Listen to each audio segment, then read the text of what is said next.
bisa ya Rabb? Gusti Allah jawab, di antara makhlukku yang aku kehendaki. Kalau ngandalke amal soleh mustahil bisa melewati jembatan Shiratal Mustaqim. Hanya ngandalke kekuasaan Gusti Allah. Makhlukku yang aku kehendaki lewat bakal bisa lewat. Amin Allahumma. Amin Allahumma. Lanjut apa betul? Pokoknya serem-serem sedek kalau bahas akhirat. Lah wajah-wajah wis kubanan bahas apa meneh mosok bahas dunya wae. Lanjut apa betul? Lalu 7 kontoro, 7 imigrasi jembatan akhirat sebelum surga. Itu pemeriksaannya apa saja? Pertama, tentang iman Islam. Jenengan walaupun sudah ada hisab, ono mizan, lalu jembatan Shiratal Mustaqim, ono 7 kontoro. Pemeriksaan kontoro yang pertama, pengadilan tentang iman. Kualitas iman Islami piye. Kalau lulus, imigrasi yang kedua ditanya tentang sholat. Yang ditanya apa saja? 5. Eleng-eleng bu. Ingat-ingat 5 perkara terkait sholat bakal ditanya-tanya terus. Kata Imam Ibnu Abbas, pertama, waktu menjalankan sholat kira-kira dalam waktu atau qadha, awal waktu atau akhir-akhir waktu. Ibu-ibu kalau dengar hayya 'alas shalah, ambil wudu apa ambil remote? Ayo. Ya Allah, bapak-bapak tahu betul. Allahumma sholli ala Muhammad. Dengan taklim ini Bapak Haji nyuwun sewu kudu sadar kabeh. Dengar adzan langsung ambil wudu. Lalu apa lagi yang ditanya tentang sholat? Yang kedua, pelan-pelan tentang bacaannya. Bacaannya benar atau tidak, terutama surat Al-Fatihah. Makanya ngaji taksin minimal yang pertama pasti Al-Fatihah. Yang kedua, tentang gerakannya, terutama rukuk sujudnya dipertanyakan. Yang keempat, tentang wudune, sembrono atau hati-hati. Kalau sembrono wudune ora sah, mesti sholatnya ora sah. Yang terakhir, atine madepe kemana? Tujuannya sholat diwapi-api no. Sholli itu kanggo sapa?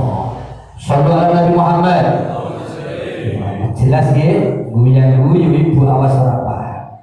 Lalu kalau lulus ampe sholate, lanjut kontor imigrasi yang ketiga. Tentang apa pertanyaannya? Az-zakah, zakat mal, zakat fitrah. Makanya kalau yang merasa kurang, hitungannya ragu-ragu, perbanyak sedekah, insya Allah nutupi zakat. Amin Allahumma. Kalau zakatnya ampe, lulus, masuk ke imigrasi berikutnya yang keempat. Tentang apa pertanyaannya? Siyami syahri Ramadan, poso bulan Ramadan. Jangan sampai ada yang bolong. Kalau punya utang, mumpung masih urip, segera kodok. Apalagi yang sering menstruasi, barangkali hitungan salah, perbanyak puasa sunnah. Sopo ngerti nutupi kekurangan puasa wajib. Lalu yang kelima, kalau yang keempat lulus, masuk imigrasi yang kelima, kontor yang kelima sebelum surga. Apa itu pertanyaannya? Tentang haji umroh. Yang pernah mampu atau sedang mampu, mampu badane, mampu hartane, mampu kendaraan atau perjalanannya yakin aman, maka segera minimal umroh. Kalau tidak segera menunaikan wajib umroh, kok mati sepakat ulama madzhab Syafi'i mati ni durhaka karo Gusti Allah. Jelas napa boten? Jelas napa boten? Tak dongano kabeh bisa ziarah Mekah Madinah. Syarat siji aja Ustaz Mufti. Allahumma shalli ala Muhammad.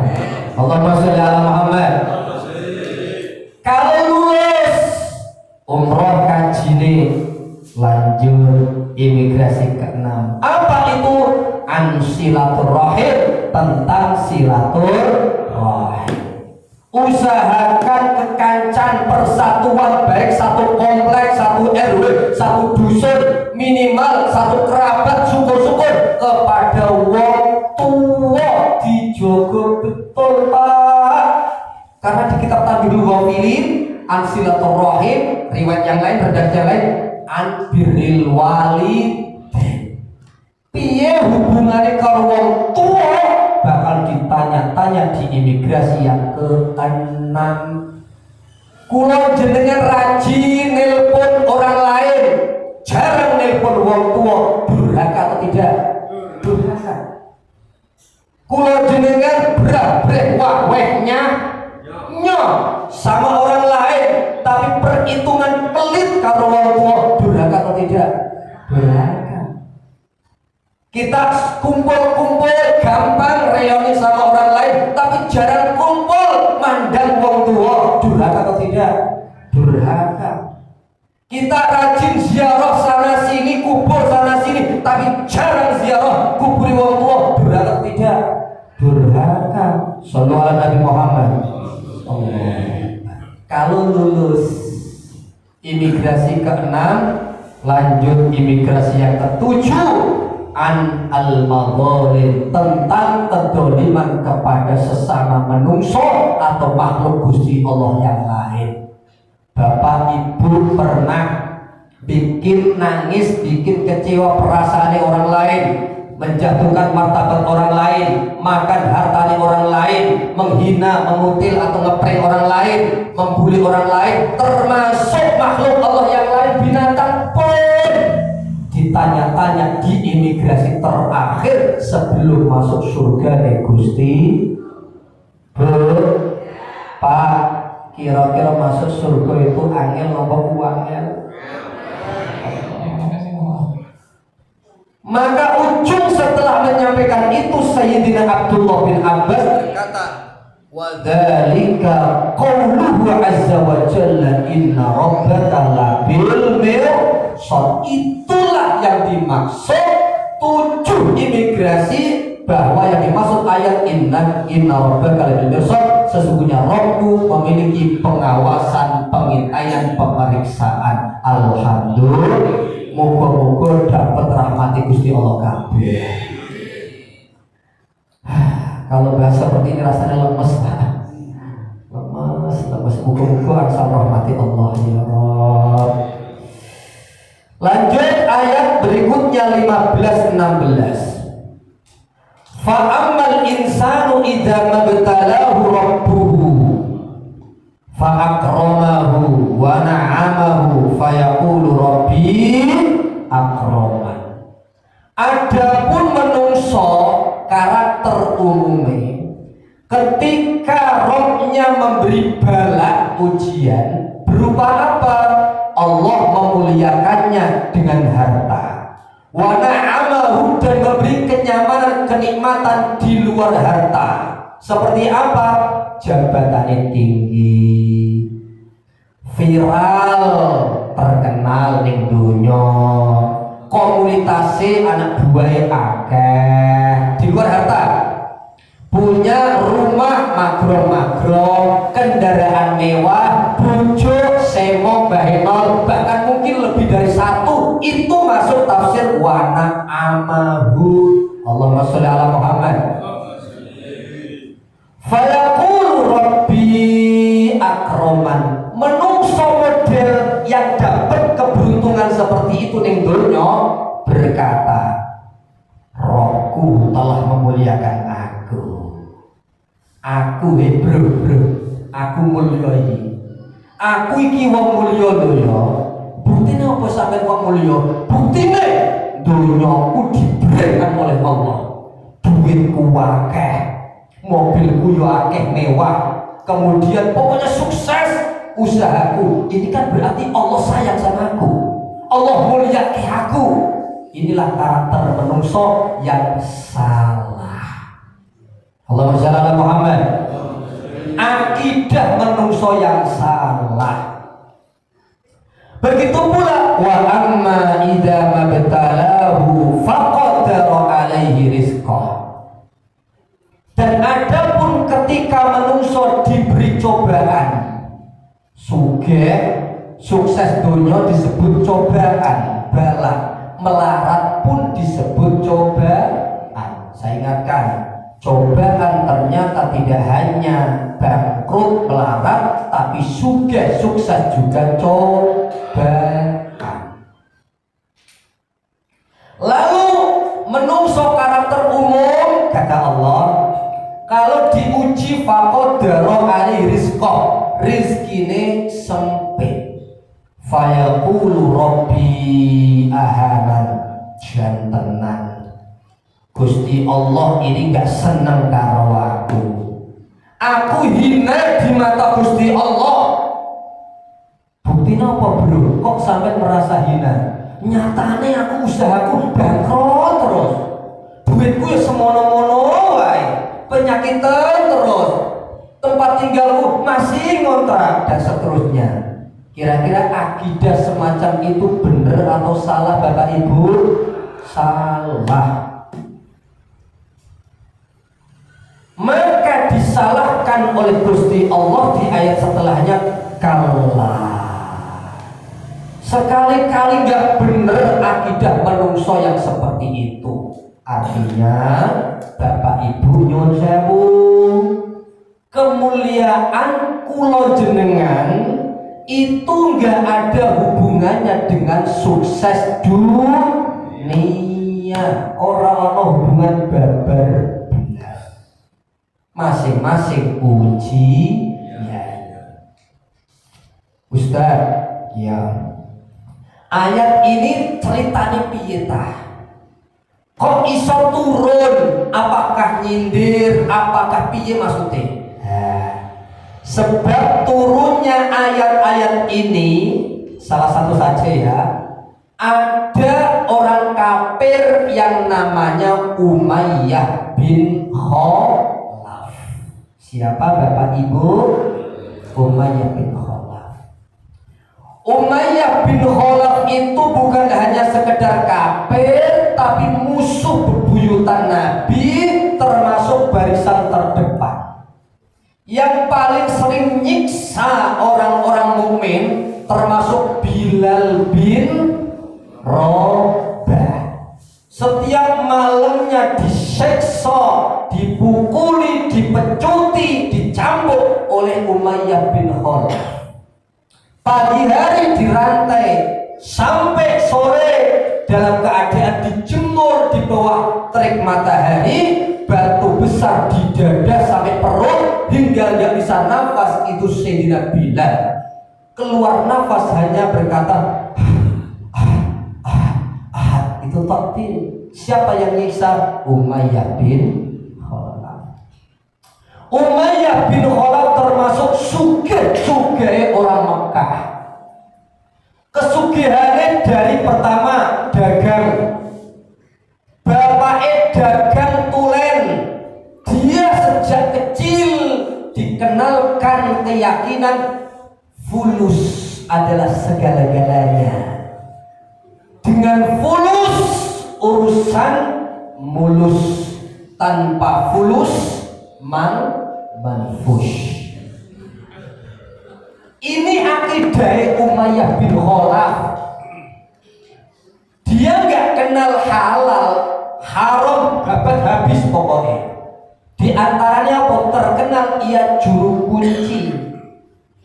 Kunci Ka'bah. Orang yang pengen ibadah, apapun judul ibadahnya, pengen menghadap berhala, pengen menghadap Ka'bah, harus menghadap Umayyah bin Khalaf, bayar dulu upeti-upeti, buah-buahan, pakaian, duit dan seterusnya. jadi orang kaya sakaya-kaya Mekah saat itu. Wailul likulli humazatil lumazah. Siapa yang dimaksud? Umayyah bin Khalaf. Ketika Rasul membawa Islam, lalu mulai terancam kekayaan daripada berhala, Umayyah bin Khalaf ngadep, Muhammad, ada apa wahai Umayyah? Kata Rasul sallallahu alaihi wasallam, karena terancam fulusnya terkait juru kunci Ka'bah atau berhala. Bagaimana kalau seperti ini saja? Kamu beberapa waktu atau hari ikut akidah saya nyembah berhala. Kamu Muhammad nyembah berhala. Nanti saya dan komunitas saya orang kafir beberapa waktu atau hari ikut agama Islammu. Berperang akidah. Bisa dipahami? Campur aduk ibadah. Disitulah turun qul ya ayyuhal kafirun. Orang kafir yang dimaksud siapa? Umayyah bin Khalaf. Ujung-ujungnya lakum dinukum waliyadin. Agamamu ya agamamu, agamaku agamaku. Itu dialog terkait antara Nabi Muhammad dengan Umayyah bin Khalaf. Wis sugih, wis licik, wis kejem, pelite tingkat internasional. Allahumma sholli ala Muhammad. Nanti kita akan lanjut. Nah, sekali lagi ayat-ayat ini turun mencela siapa Bapak Ibu? Umayyah bin Khalaf, agar supaya kita orang yang beriman, kaum mukminin muslimin, jangan ikut akidah Umayyah. Akidah apa? Kalau sukses dunyane merasa aku iki wong mulya, kalau melarat dunyane aku iki berarti hina. Itu akidah yang salah. Lanjut obrol. Kalla, sekali-kali tidak benar. Saya bacakan tafsir sebuah hadis qudsi. Gusti Allah Subhanahu wa taala berfirman, kalla inni la ukrimu man akramtu bi kasratid dunya. Sekali-kali tidak, sesungguhnya aku memuliakan orang yang aku muliakan dengan banyaknya dunya. Maksudnya piye? Bu, Allah berfirman hadis qudsi, aku tidak memuliakan orang dengan sukses dunyane ora. Wala uhinu man ahantu bikilatiha, dan aku pun tidak menghinakan manusia yang aku hinakan dengan sedikit dunya. Orang bablas kaitannya dengan dunya. Innama la barometer mulyane di sisi Allah itu apa? Ini penting. Barometer jenengan mulya atau tidak di sisi Allah, ingat kalimat akhirnya. Innama, sesungguhnya hanya ukrimu man akramtu bi taati. Aku muliakan seseorang yang aku pilih untuk aku muliakan, dia taat kepadaku. Kalau jenengan taat ibadah, berarti jenengan wong mulya. Baik sugih atau melarat kok ahli ibadah, berarti mulya. Wa uhinu man ahantu, yakni bimaksiati, dan aku hinakan seseorang yang aku pilih untuk terhina dengan cara aku biarkan maksiat. Naudzubillah min. Bro, jenengan milih sukses dunyane ahli maksiat, atau milih melarat bangkrut urusan dunyane tapi ahli ibadah? Pilih yang mana Bapak Ibu?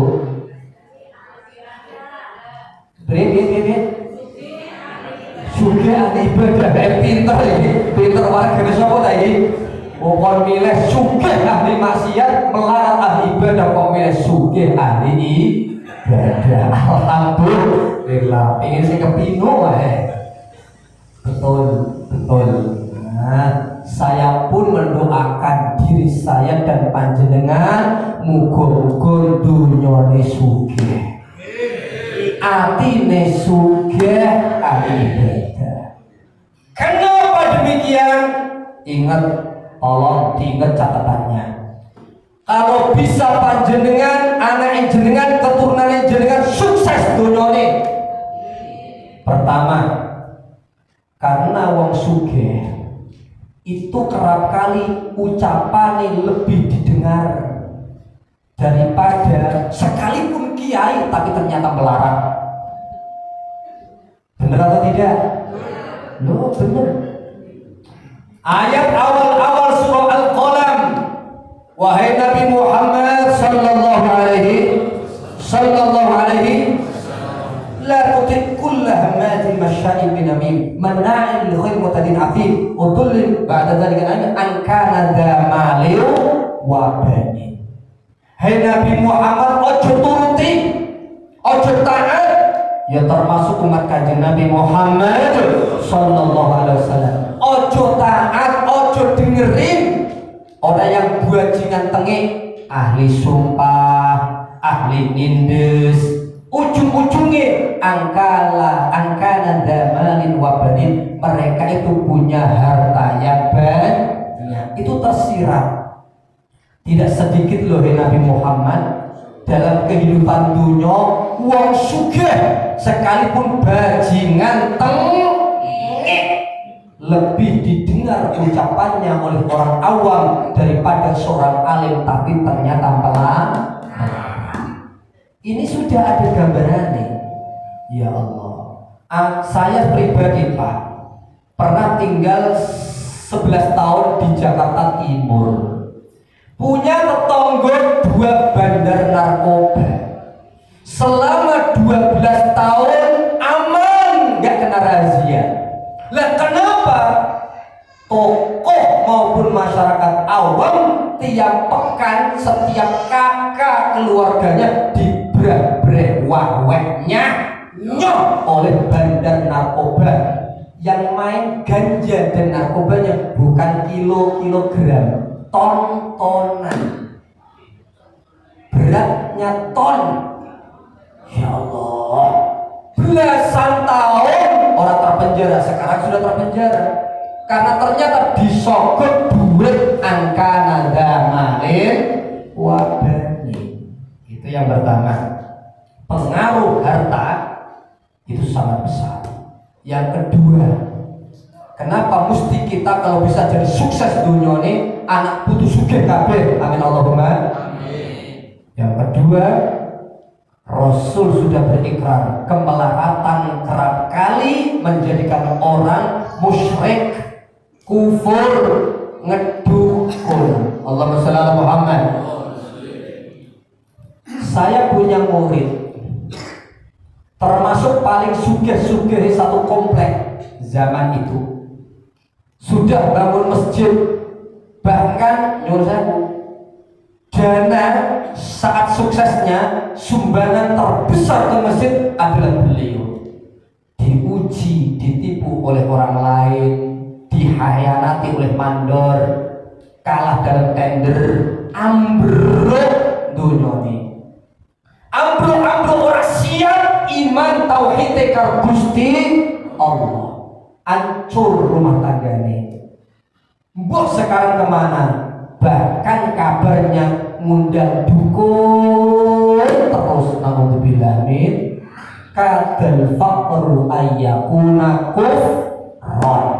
Sudah diikrar Nabi, kemelaratan itu sangat mudah menyebabkan kekufuran. Mulano kalau bisa jadi wong sugih kabeh, amin Allahumma amin Allahumma. Pokoknya kalau dengan sugih semangat pokoknya. Yang ketiga, niatono seperti Syekh Abdul Qadir Al-Jailani. Kenapa mesti kalau bisa jadi orang sugih? Supaya banyak memberi manfaat kepada orang lain. Dumone Syekh Abdul Qadir Al-Jailani, Allahumma aghnini malan wa qalba. Ya Allah, sugihkanlah aku baik harta maupun hati. Setelah aku sugih, aku pengen gak lama-lama harta itu di tanganku, pengen langsung ditasarufkan untuk bantu orang lain. Amin Allahumma, amin Allahumma. Niatnya seperti itu. Makanya kalau doa jangan, ya Allah berilah rezeki 1 miliar. Jangan. Ini doanya orang awam. Doanya Syekh Abdul Qadir Al-Jilani, doanya orang yang alim berkasyaf adalah, ya Allah beri kemudahan saya bersedekah atau berzakat 1 miliar, supaya kalau mampu zakat 1 miliar berarti rezeki yang Allah berikan lebih daripada 1 miliar. Jika 1 tidak, tujuannya harus lebih utama. Umpamanya minta mobil sama Allah, mudahkanlah ya Allah aku punya rezeki mobil. Jangan, ya Allah aku pengen memuliakan orang tuaku, aku pengen ngantar kiaiku, aku pengen bantu orang fuqara wal masakin dengan roda 4. Tolong mudahkanlah punya itu ya Rabb. Insya Allah jauh lebih mudah punya roda 4. Amin Allahumma. Saya pribadi sudah mengamalkan itu. Jangan pernah salah nih. Lanjut apa betul? Lanjut apa betul? Yang keempat, hamdalahnya orang yang sugih kerap kali mengalahkan hamdalahnya orang yang melarat. Maksudnya piye ta? Iki rumono baik-baik. Hamdalahnya orang sugih kerap kali mengalahkan hamdalahnya wong melarat. Para alim ulama nasihati,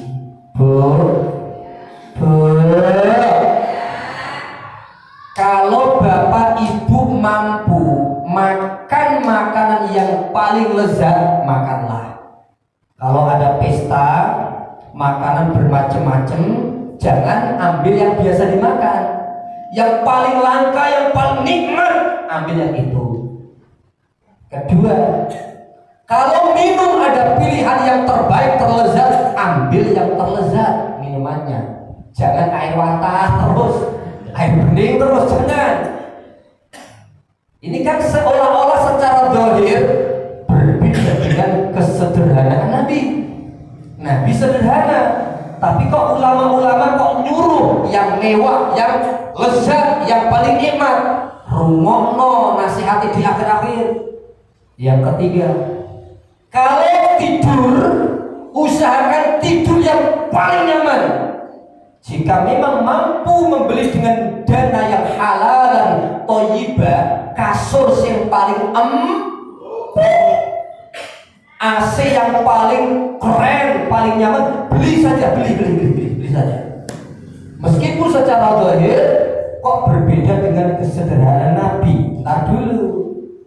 Yang keempat, pakaian. Ibu kalau memang mampu membeli pakaian yang bagus, yang paling nyaman, silahkan beli dengan harta yang halal dan thayyibah. Seperti ini ibu-ibu, yes pokoknya. Allahumma shalli ala Muhammad. Silahkan beli yang terbaik bajunya. Kenapa? Karena kalau seseorang sudah menuruti hal seperti itu, lalu benar-benar puas menikmati rizki Allah bla bla bla bla tadi, dia alhamdulillah, lisane berhamdalah, atine pun memang puas menikmati Gusti Allah. Maka kata para alim ulama, hamdalah yang model seperti itu, ati benar-benar puas nikmat, seluruh anggota tubuh ikut bersyukur. Darai bersyukur, otot, tulang, kulit, saraf semuanya ikut beralhamdulillah. Berbeda kalau ono pelarat, mangane wis ra enak, ngombe wis ra enak, turune lemah, kemudian pakaiannya wis compang-camping bolong kasera karuan, yo lisane si yo alhamdulillah, tapi nunduk atine ke Rasulullah. Gusti wis rapopo, alhamdulillah. Tapi nasib. Artinya ngomong, Gusti Allah Maha tahu sedetail-detailnya hati menungso. Kok ono ba'du sukhti, kekecewaan, istihzaz, ada sesuatu yang muak dengan nasib. Wis nasib kok ngene-ngene yo. Tapi meskipun alhamdulillah lisane atine dosa.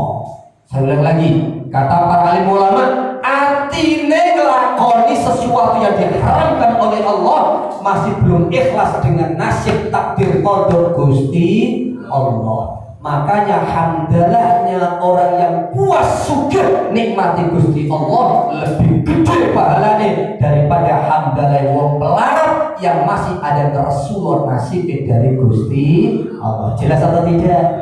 Masuk atau tidak? Awas orang masuk. Allahumma sholli ala Muhammad. Lanjut atau tidak? Kok lanjut ya? Oke. Tidak panjang kalam. Kemudian balla tukrimunal yatim. Sekali-kali tidak benar akidah yang demikian, yang menjadikan Umayyah bin Khalaf salah akidah. Atau menungso kita kata Imam Al-Qurtubi, Muslim pun bisa ikut-ikutan akidah Umayyah bin Khalaf, merasa mulia dengan sukses dunia, merasa hina dengan melarat dunia. Itu salah. Sebab musababnya apa tak kok punya akidah yang semacam itu? La tukrimunal yatim, orang pinter mulia ke anak yatim. Kalau durhaka kepada anak yatim, orang mulia ke anak yatim koyo apa? Bentak, ngusir, jelas melarang itu anak yatim, gak bantu membiarkan. Sama lah tukrimunal yatim, pelan-pelan akan muncul akidah yang salah. Bu, Pak, Bu, siapa bapaknya anak yatim? Siapa bapaknya anak yatim? Ada satu hadis dari kitab Al-Qurtubi, bapaknya adalah Rabbul Alamin, Allah Rabbul Alamin. Hingga dalam hadis qudsi yang artinya saja, siapapun hambaku yang bisa mengeneng-eneng apa ya? Mengeneng-eneng. Hah? Mengeneng-eneng, bukan nyenengke, mengeneng-eneng. Mendiamkan. Siapa saja yang bisa mendiamkan tangisnya anak yatim dan membuat bahagianya sedihnya anak yatim, halat lahu ridwani, halal baginya dapat ridhoku Allah Subhanahu wa ta'ala. Allah. Kemudian apalagi sebab musabab yang menimbulkan akidah yang salah? Wala tahadduna ala ta'amil miskin.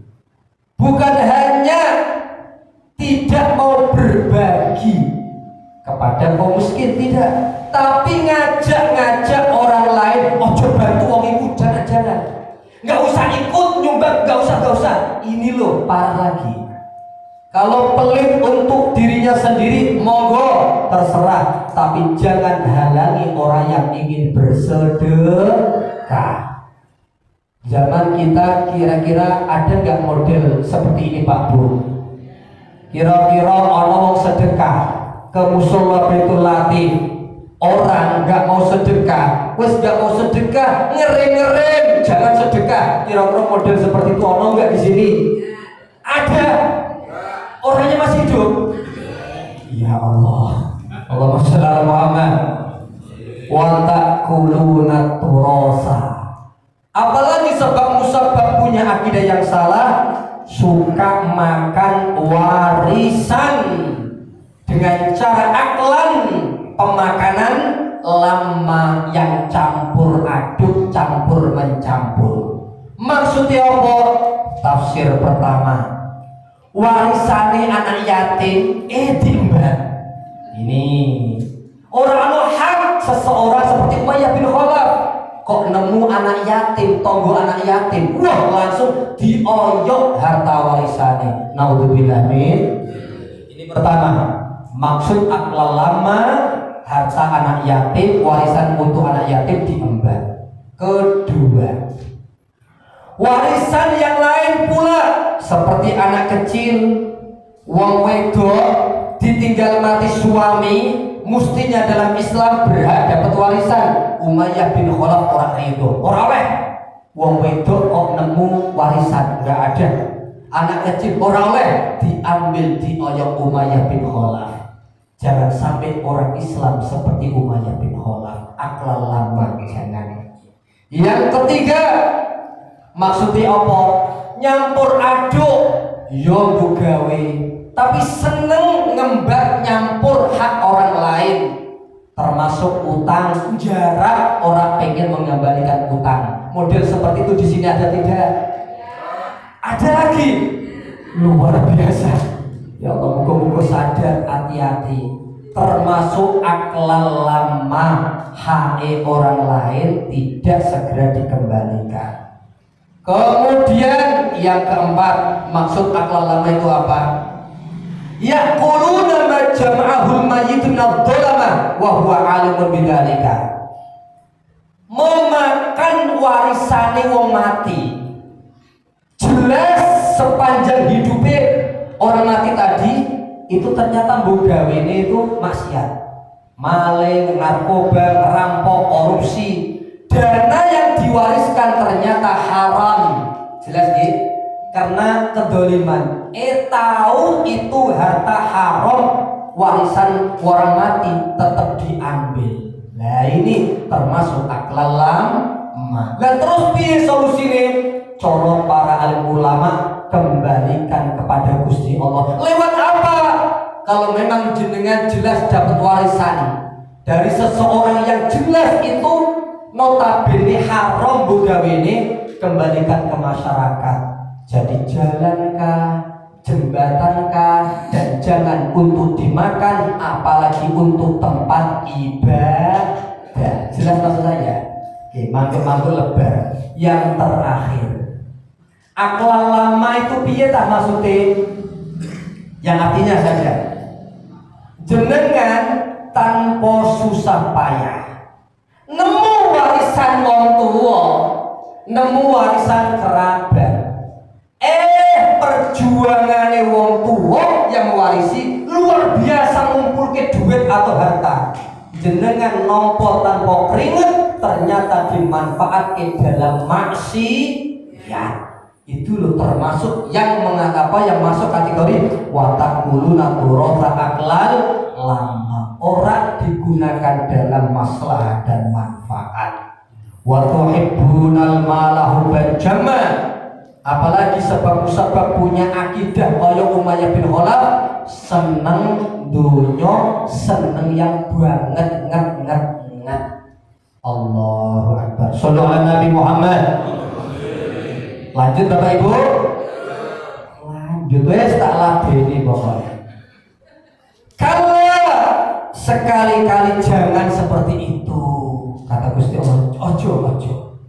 Cinta dunya biasa wae, sederhana wae. Idza dukatil ardu dakka. Kenapa alasannya? Allah kasih tahu. Ingat ya, hari kalau sudah bumi diguncang-gancingkan, dukan itu dipecahkan.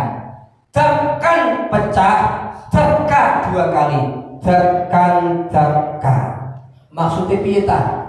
Dipecah, lalu dipecah lagi dan dipecah lagi berulang kali. Itu makna dakkan. Sampai tafsirnya sama rata. Ada yang tahu nggak bahasa Arabe toko atau kios? Ada yang tahu bahasa Arabnya toko? Dukan. Dalam bahasa Arab dukan atau dakkan artinya toko. Toko kios disebut dukan dari kalimat dakkan karena roto bentuk bangunan langit disebut bukan atau dekat. Bumi yang tadinya ada gunung menjulang tinggi, bumi yang tadi ada perusahaan apartemen.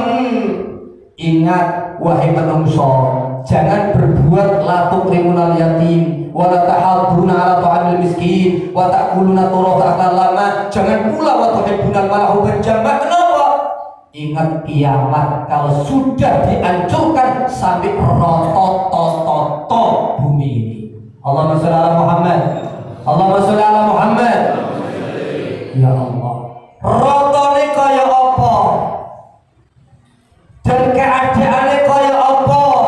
Sebelum kita bahas wajah rabbuka wal malaku shaffan shaffa.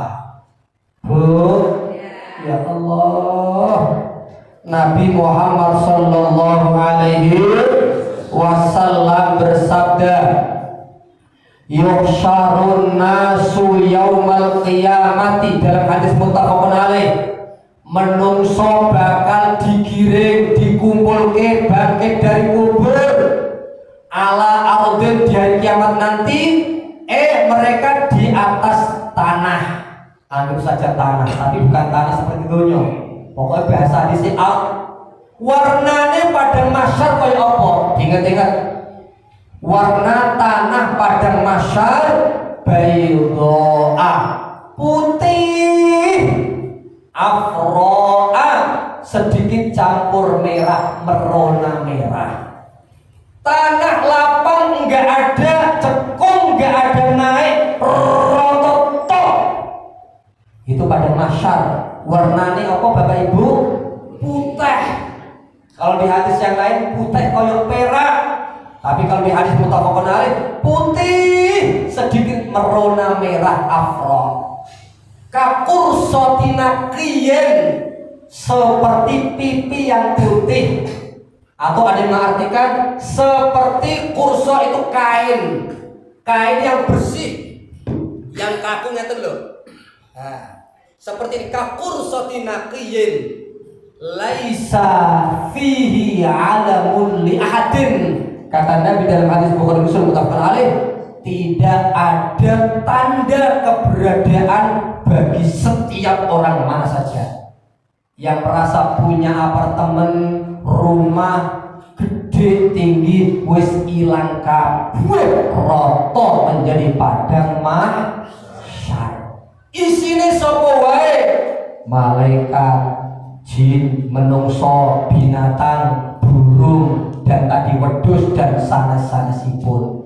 Wajah rabbuka wal malaku shaffan shaffa. Secara singkat, dan pada hari itu pada mahsyar datanglah Rabbmu. Apakah Gusti Allah hadir maksudnya? Lah, tafsire amruhu wa qadaruhu. Perintah Gusti Allah. Fase-fase akhirat di padang mahsyar sesuai ketentuan Gusti Allah berlaku kabeh. Itu wajah rabbuka wal malaku, dan malaikat demi malaikat berdiri tegak ketakutan, sofan sofa, berdiri bersof-sof.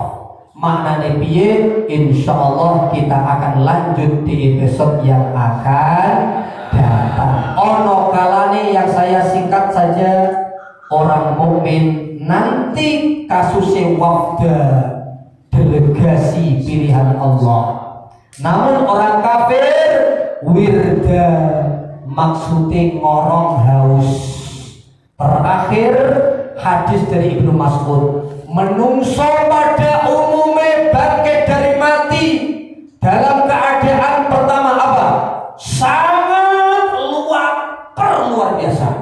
Saya ulang lagi, bangkit di padang mahsyar umumnya menungso lapar kabeh, tidak pernah lapar sebelumnya seperti itu. Lalu lagi ngorong haus, sangat amat haus, tidak pernah haus sebelumnya seperti itu. Udo welo-welo, tahu udo? Ya, telanjang. telanjang, ora katokan babar blas. Tidak pernah terjadi seujung-ujung seperti itu.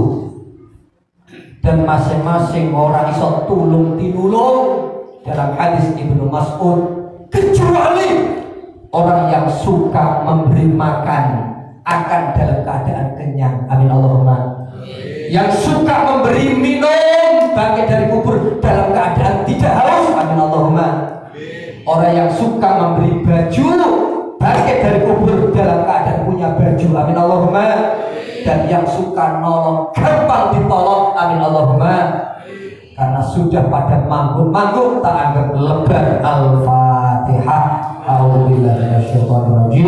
Bismillahirrahmanirrahim. Alhamdulillahirabbil alamin arrahmanir rahim maliki yaumiddin.